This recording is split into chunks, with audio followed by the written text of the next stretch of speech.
우리는 말씀 속에 나와 있는 여러 가지 실천적인 명령들 중에서 의도적으로 알지만 부정하는 것들이 몇 개 있습니다. 원수를 사랑하라.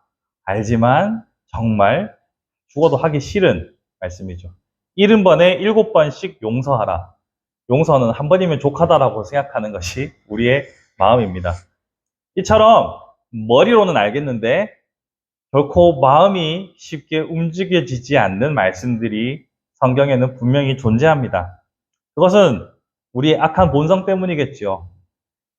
오늘 본문도 마찬가지로 머리로는 알지만 마음이, 몸이 미처 따라가지 못하는 내용 중에 하나라고 생각합니다. 성내는 것이 하나님의 의를 이루지 못함이라. 우리는 감정의 결과물로서 이 분노하는 것, 화를 내는 것에 대해서 참 많은 고민들을 합니다. 분명 말씀에서 분을 내어도 해를 넘기지 말라고 했고 또 성내는 것이 하나님의 의를 가린다고 분명히 말씀하고 있기 때문에 내 성질을 내가 죽여야지라고 우리는 날마다 생각은 합니다. 근데 잘 안 돼요. 하지만 안타깝게도 성경은 감정에 대해서 이런 분노의 감정에 대해서 구약시대부터 오늘 신약시대에 이르기까지 일관되게 중요한 주제로 다루고 있는 것을 보게 됩니다. 그런데 이 감정에 대한 이야기는 오래전부터 있어 왔지만 근대에 들어서 이 근대 학문이 형성되고 발전해 오는 과정에서 심리학이 자리 잡게 되면서부터 사람들은 감정의 문제에 대해서는 더 많은 관심을 기울이게 되었습니다. 그런데 이 관심을 가지는 것은 좋은데 조금 변질되고 왜곡된 부분이 생겼습니다. 그것은 뭐냐면 과학주의처럼 심리학도 하나의 정신과학으로서 너무나도 높은 위상을 차지하게 되었다는 거죠. 그러니까 감정이라는 것에 대해서 인과관계를 설명하면서 감정적으로 해석을 하면서부터 말씀이 말하고 있는 바를 있는 그대로 받기보다는 심리학적으로 접근해서 심리학적인 답변을 듣고 싶어 하고 심리학적인 조언을 따라서 이 문제를 해결해 보고자 하는 일련의 노력들이 많이 팽배했다는 거죠. 물론 이 자체가 나쁜 것은 아닙니다만 말씀의 권위를 심리학이 계속해서 좀먹는 결과를 낳아왔습니다.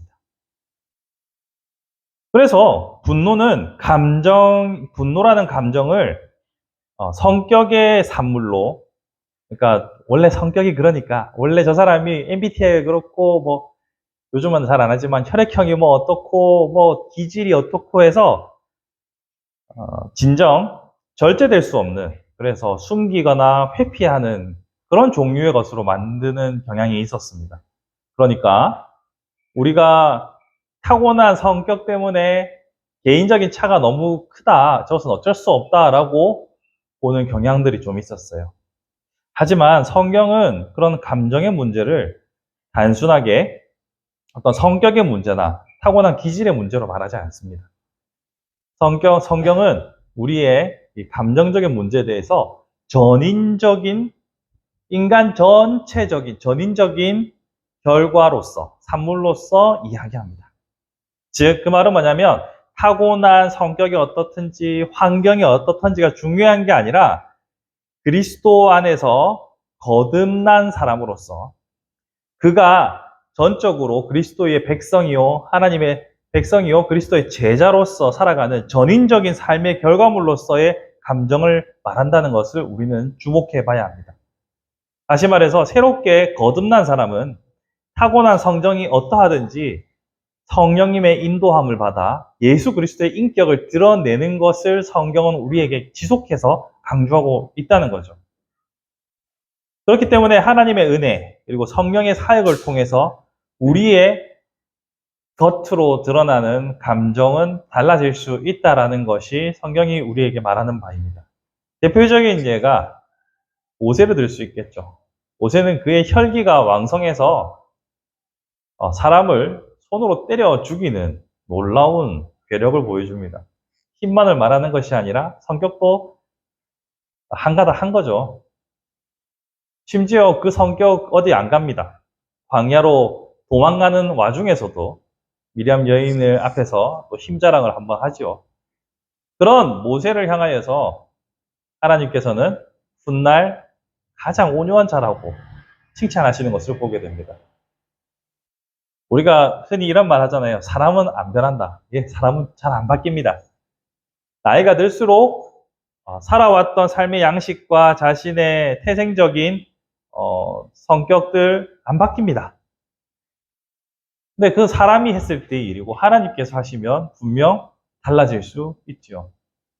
그런 면에 있어서 우리는 심리학적인 그 사람의 성격과 여러 가지 면들을 검토하는 것에 주력하기보다는 오히려 그가 성령 하나님의 어떠한 영향력 아래에 있는가를 주목해 봐야 합니다. 다른 말로 하면 나는 과연 성령님의 인도하심을 따라 살아가고 있는가? 내 성격이 원래 이러니까, 나는 기질이 이러니까 라고 스스로를 내려놓는 것이 아니라 끊임없이 성령님께 도움을 구하며 나의 감정이 하나님의 의를 가리우지는 않을 것인가 고민하며 치열하게 살아가는 삶, 그것이 바로 성경이 요구하는 제자의 삶이지 않을까요? 그렇기 때문에 우리는 우리 자신에 대해서 자꾸 면죄부를 주려고 하는 시도를 멈춰야 합니다. 내가 원래 기질이 그런 걸 어떡하라고 라고 스스로한테 결코 말해서는 안 됩니다. 저도 가끔씩 보면 한 성과를 할 때가 있는 것 같아요. 그렇지만 그것은 계속해서 그리스도인의 삶에 비추어 보아 자꾸 재단을 하면서 지금까지 살아왔던 것 같습니다. 특별히 하나님의 뜻, 특별히 하나님의 오늘 본문에 나와 있는 하나님의 의를 이루지 못함이라 할 때 하나님의 의라는 것을 생각해 본다면 우리의 태도는 달라질 수 있죠. 하나님의 의가 무엇일까요?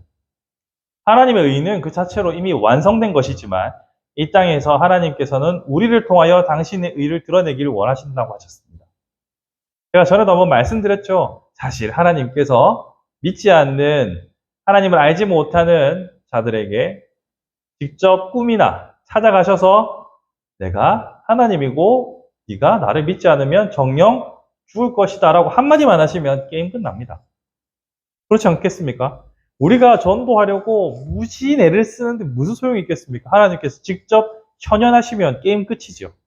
하지만 하나님께서는 그 방법을 택하지 않으시고 우리를 통해 복음을 전하게 하셨고, 다른 말로 하면 하나님 의로우시지만 하나님의 의를 우리의 삶을 통하여 반사하듯이 비추듯이 보이게 하시겠다고 한 겁니다. 근데 이것을 반사하는 우리가 탁해지고 어두워지면 하나님의 의를 명백히 가리우게 되는 거죠.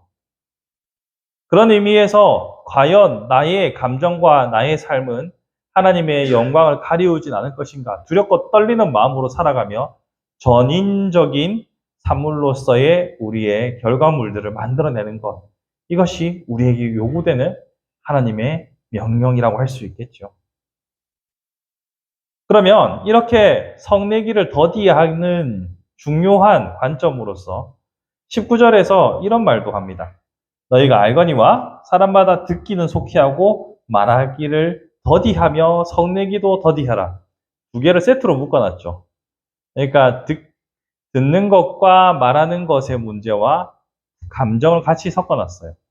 다른 주제로 보입니다만 일견 비슷한 맥락으로도 볼 수 있습니다. 말하기를 속히 하는 사람은 자신이 말하면서 감정에 압도될 수도 있습니다. 여러분 영화나 혹은 어릴 적에 그런 경험이 있으실 거예요. 수업 시간에 떠들어요. 그럼 선생님이 조용해라 라고 하십니다. 그런데 선생님이 생각할수록 열받는 거예요. 판서하다가 혼자서 계속 열이 올라가는 겁니다. 그래가지고 처음에는 그냥 조용해라 한마디 했는데 나중에 보면은 엎드려 뻗쳐 있는 저를 발견할 때가 있습니다. 감정이 점점 올라오는 거죠.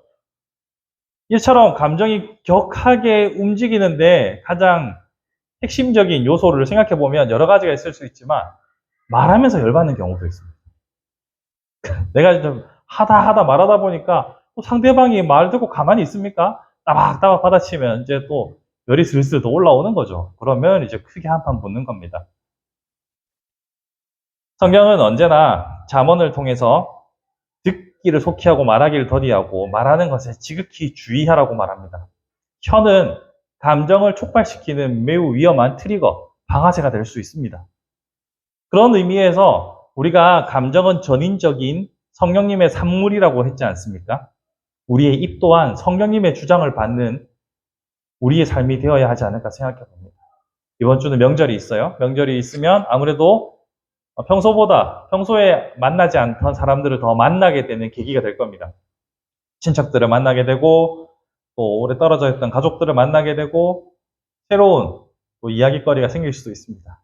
이때 우리의 입을 주의함으로 인해서 하나님의 영광을 가리우는 하나님의 의를 가로막는 일이 없도록 주의하는 것, 이것은 우리에게 주어진 숙제가 아닐까요?